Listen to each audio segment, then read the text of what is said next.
Tonight, we're diving into a story that the Travel Channel doesn't want you to see. Expedition Bigfoot's lead primatologist, Dr. Mireya Mayor, has just broken her silence. And what she's revealed about a banned Bigfoot video has shocked even her fellow researchers. The clip, which was allegedly confiscated during filming, was said to contain evidence so disturbing that the network refused to air it, claiming it violated broadcast safety standards. But insiders say the real reason runs much deeper. A government lockdown, blacked out memory cards, and one scientist now risking everything to tell the truth. Hit subscribe, because by the end of this video, you'll understand why Expedition Bigfoot might never return. It was supposed to be a routine night in the Pacific Northwest, just another day on location for Expedition Bigfoot. The team had split into two groups, one following vocalization readings in the valley, the other, led by Dr. Mireya Mayor, heading into the dense forest near Mount St. Helens, an area notorious for unexplained sightings. The air was thick, humid, and eerily quiet. Mireya, a world-renowned primatologist and former National Geographic explorer, had spent years chasing legends around the globe. But this night, she would capture something no scientist was prepared for. Around 2:43 a.m., Mireya's thermal drone detected movement, large, upright, and fast. Thinking it might be a bear, she ordered the team to switch to infrared and began recording. What appeared on the monitor made her stop breathing. A massive bipedal figure, at least 8 feet tall, striding across a clearing with fluid, deliberate motion. Its heat signature pulsed brighter than anything in the area, almost unnaturally warm. She whispered, "That's no human." The crew's cameras caught a few seconds before the signal cut out. When they tried to replay it, the video wouldn't load. Static, corrupted data. But the drone's onboard drive had kept a local backup. When they extracted it later, what they saw made everyone in the room go silent. The footage showed the creature pausing, turning its head toward the drone, and then vanishing into the trees in a single, unnatural leap. Mireya insisted on submitting the evidence to the network. Hours later, representatives from the Travel Channel arrived unexpectedly, taking the SD cards and warning the crew to discuss nothing publicly. According to insiders, they claimed the material contained unauthorized classified content. That was the moment Expedition Bigfoot changed forever. The footage was never broadcast. The network went dark on updates, and for the first time, Mireya Mayor began to suspect that what they encountered in those woods wasn't just a legend. It was something someone didn't want the world to see. Within 48 hours of that night, Expedition Bigfoot's entire operation was abruptly frozen. Crew members received emergency calls ordering them to pack up camp and return to the production base immediately. Drones were grounded. Cameras were collected. The show's director was told by upper management that federal oversight had stepped in for security reasons. Mireya thought it was a joke until 3 men in dark tactical gear arrived at the field base, identifying themselves only as consultants. They carried metallic cases, logged the footage drives, and sealed them with tamper-proof tags. Every digital file, every drone card, every recording, gone. The explanation given later was vague. Technical malfunction, data recovery, privacy liability. But to those who were there, it felt like something far more serious. Crew members later described an almost military-style sweep, with encrypted laptops taken and hard drives wiped remotely. One audio engineer said his laptop rebooted mid-edit with the message, "Access revoked by external administrator." Mireya tried to protest. She argued that she was the scientific lead, that any biological evidence should go to peer review, not corporate storage. The response was chilling. "This isn't your jurisdiction anymore, doctor." The next morning, production trucks were gone. Only empty tents remained where the team had camped. When Mireya contacted the Travel Channel's executive office, they refused to discuss it. The only official statement she received was that Expedition Bigfoot was going on creative hiatus. But what haunted her most was the timing. The blackout happened mere hours after the footage was transmitted through a secured uplink. Someone else had been monitoring their signal. That was the moment Mireya realized this wasn't a cancellation. It was containment.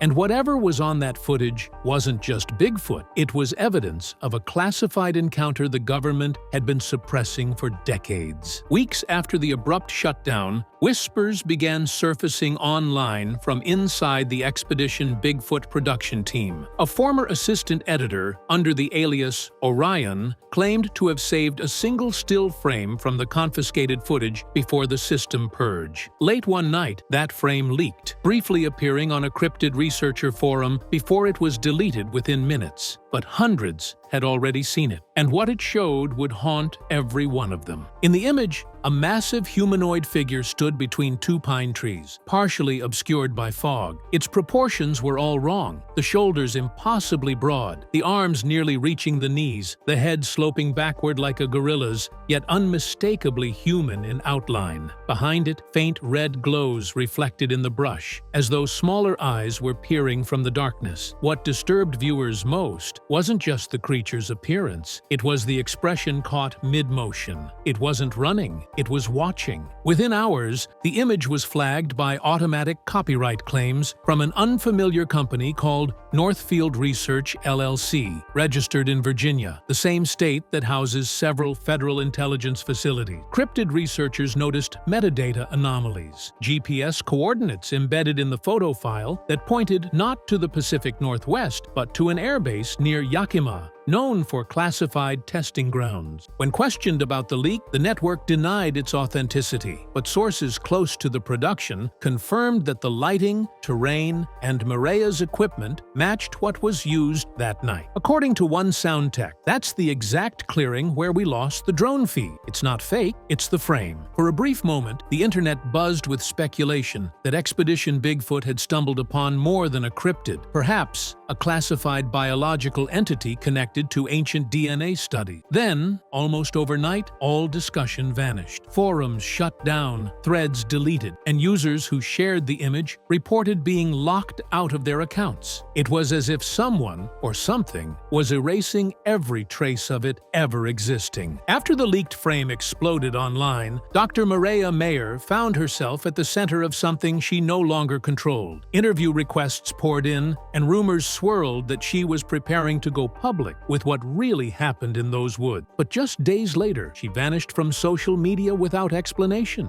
Her verified accounts, Twitter, Instagram, even her personal website, were wiped clean, leaving only the message, temporarily deactivated for maintenance. To her followers, it looked routine. To those who knew her, it was chilling. Mireya never went silent. Privately, crew members said she had become increasingly paranoid. One close colleague revealed that Mireya told him she was being followed. White SUVs parked outside her home, phone interference, strange emails with attachments she never opened. She allegedly showed him an official-looking cease and desist letter bearing the logo of an unknown division, Office of Biological Anomalies and Extraterrestrial Phenomena. It warned her that releasing classified ecological data would be considered a national security breach. Then, in what many now call the Miami incident, Mireya was scheduled to speak at a university lecture about undiscovered primates. Moments before going on stage, two unidentified men approached event staff and asked to escort Dr. Mayor for a private discussion. Witnesses said she appeared startled, then reluctantly left with them. The lecture was abruptly canceled. Mireya didn't resurface publicly for almost 2 weeks. When she did, it was on a heavily edited network video where she appeared calm but distant, repeating the same statement. The footage was inconclusive. We found no verifiable evidence of an unidentified species. Viewers immediately noticed her tone was robotic, rehearsed. Her eyes kept shifting away from the camera, as if reading a script. Audio analysts later confirmed faint echo signatures suggesting digital manipulation in the background track. It wasn't live. It was recorded,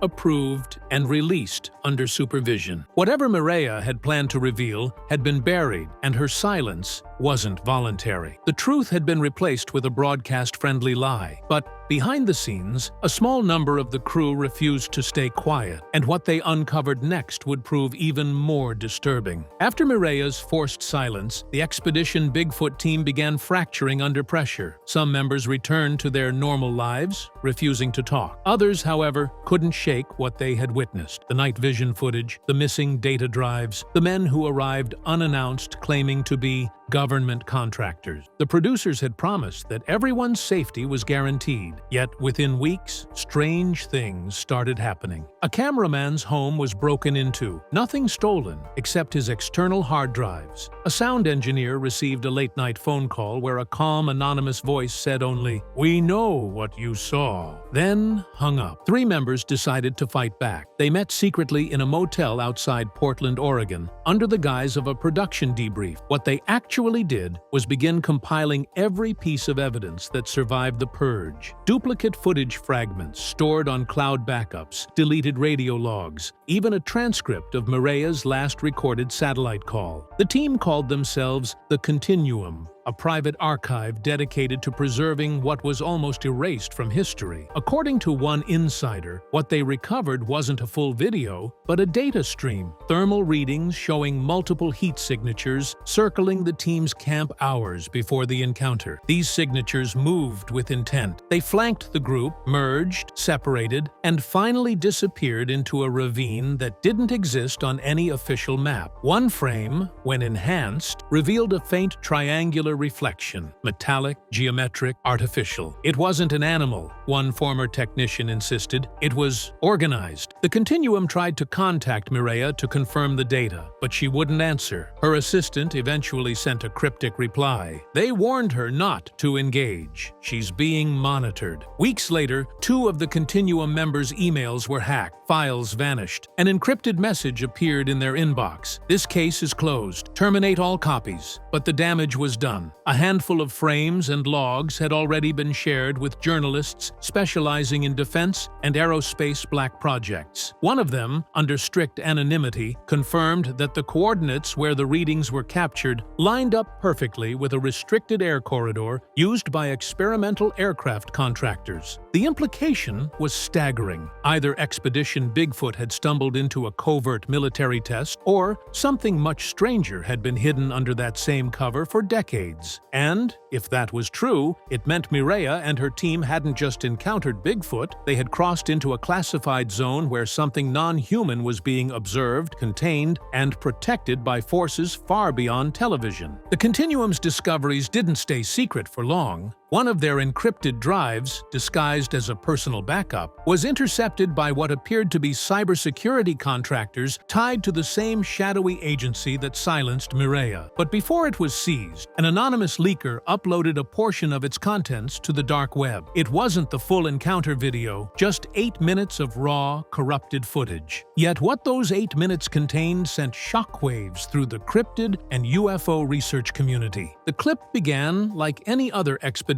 feed, Mireya and her co-hosts whispering as they navigated through dense forest terrain. But as the camera panned to a clearing, the thermal lens suddenly flared white. In the static, multiple shapes could be seen moving in unison. Not random, not animalistic, but precise. Then came the sound, a low, rhythmic pulse that audio experts later said matched no known wildlife, machinery, or atmospheric interference. It repeated every 13 seconds, a pattern eerily similar to low-frequency communication signals used by naval sonar. At the 4-minute mark, the feed jolted violently. A massive shape lunged past the infrared beam, 2 glowing eyes reflecting back like polished stone. Mireya's voice could be heard shouting, "It's watching us! It's behind!" before the mic cut out entirely. The next few minutes were chaos. Rustling leaves, heavy footsteps, and then silence. When the footage resumed, the timestamp had jumped ahead by exactly 8 minutes, the missing time. The final frame showed Mireya's face illuminated by a faint blue light. Terrified, confused, whispering, "They don't want this filmed." Forensics experts later determined the file had been deliberately tampered with, not corrupted, but surgically edited, metadata rewritten, timecodes overwritten, and geotags replaced. However, one forensic clue remained, a faint watermark appearing in 2 frames that read, "Property of Northfield Systems Division 7." That same division name had had already appeared on the cease and desist letter sent to Mireya weeks earlier. When questioned about the footage, both the network and Northfield denied involvement, claiming the video was a deep fake made by online pranksters. But engineers pointed out the footage predated generative AI by years. Others noted the telltale signs of analog distortion, evidence that it was filmed on real thermal cameras, not digitally recreated. Then, almost overnight, the clip vanished from every mirror site and backup link across the web. One forum moderator who had re-uploaded the footage reported receiving a visit from two polite men in suits, warning him that he was in violation of the Espionage Act. The message was clear. This wasn't about a TV show anymore. It was about national secrecy. Whatever Mireya Mayor's team filmed in those missing 8 minutes was never meant to reach the public. And the fact that every trace of it had been scrubbed, both digitally and physically, only deepened one terrifying question. What did they actually capture that night? Weeks after the black file vanished, an unlikely figure stepped out of the shadows. A retired defense biologist named Dr. Leon Vargas, who claimed he had once consulted for a government project dealing with biological anomalies of unknown taxonomy. Vargas had worked under a non-disclosure agreement at a facility in Montana in 2015. What caught investigators' attention was the logo on the documents he later shared with a journalist, the same Northfield Systems Division 7 seal that appeared on Mireya's footage. According to Vargas, the division's real mission wasn't building drones or tracking weather. It was studying extraterrestrial biome hybrids, beings he described as intermediaries between human and non-human species. In a secret online interview,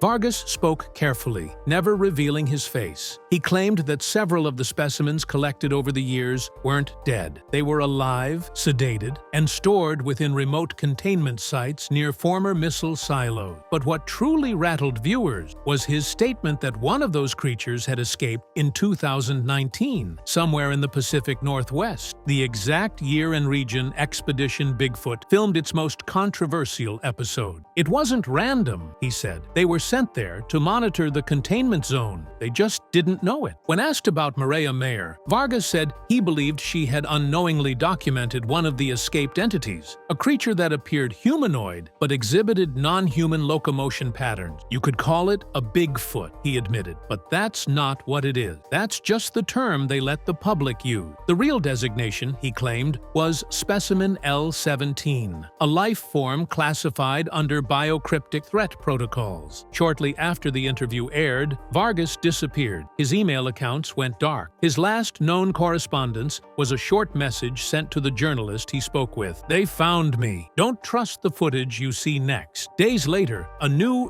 debunking video suddenly surfaced online. It claimed to show the original thermal clip recreated using Hollywood-level CGI. But experts quickly tore it apart. The lighting was wrong. The thermal diffusion patterns were inconsistent. And worst of all, the supposed recreation used identical timestamps to the missing 8-minute sequence. Someone had re-uploaded the real footage under the guise of a fake. Whether Dr. Vargas had leaked it himself or someone inside Northfield wanted the truth to slip out quietly, one thing became clear. The deeper this story went, the more it seemed that the Expedition Bigfoot incident wasn't an isolated discovery. It was a classified event, buried beneath layers of denial, science, and fear. By early 2025, whispers about the Mireya Files had spread beyond the paranormal community and into mainstream media. Anonymous posts began appearing on encrypted message boards, claiming a high-definition copy of the banned footage still existed, hidden in the servers of a major television network. Then one night, everything changed. A 41-second clip surfaced on an obscure video site, uploaded under the title Raw Camera B, North Cascades. Within hours, it was re-uploaded hundreds of times before vanishing from nearly every platform, but not before thousands had seen it. In the grainy footage, Mireya could be seen standing in front of the tree line, her thermal camera trained on something massive just beyond the light. Behind her, a producer whispered, "It's moving again." A moment later, two glowing shapes darted between trees, upright, impossibly fast, yet eerily silent. The camera shook violently as something emitted a low-frequency rumble that distorted the audio waveform. Then, for less than a second, the frame froze, revealing two amber eyes reflecting light like molten glass, before the feed cut to black. Viewers were stunned. Some called it the most compelling cryptid footage ever recorded. Others said it was a psyop, a controlled leak meant to redirect public attention from something far larger. Within 12 hours, the network that had aired Expedition Bigfoot released a carefully worded statement denying the clip's authenticity. But the language was strange. It didn't call the footage fake. It called it unauthorized. That single word lit a wildfire. Every major outlet demanded answers. Talk show hosts speculated whether Mireya was under a gag order. Reddit threads broke down every frame, noting details like reflected infrared wavelengths and the faint outline of what looked like metallic implants glinting beneath the creature's skin. Then the takedowns began. The network filed dozens of copyright claims. The accounts of those who had shared the footage were suddenly suspended, sometimes within minutes. Even stranger, a few users reported in-person visits from unidentified men who demanded they delete the files for their own safety. Through all of this, Mireya stayed silent. Her social media accounts went dark, her public appearances canceled, and her PR team stopped responding to any inquiries. But 1 week later, a final update appeared briefly on her verified page before being deleted. A single line that read, "They told me not to show it, but it's already too late." That cryptic post would be the last public message ever attributed to Mireya Mayor. What came next would prove that whatever she captured wasn't just a myth. It was evidence the world was never meant to see.